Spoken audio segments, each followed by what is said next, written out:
hari yang sangat membahagiakan.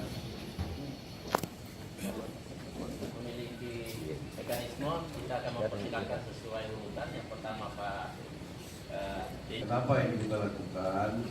Supaya betul-betul PJ ini bisa bekerja secara efektif, ya, dan tidak sekedar hanya menjalankan roda pemerintahan, tapi inovasinya juga kita tunggu, ya, karena like and dislike, tetapi sesuai dengan kemampuan, ya. Karena kita akan mengirim orang menjadi pejabat supaya kita seleksi memang di sini, apakah ini yang bersangkutan tidak menyusahkan orang di Kota Madia, ya, ataukah memang datang memberikan nilai positif, ya. Yang kedua,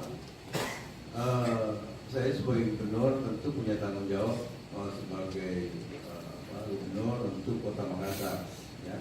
Jadi pejabat gubernur ini, pejabat wali kota ini, ada hal-hal memang keputusan strategis itu harus diputuskan gubernur, Pak.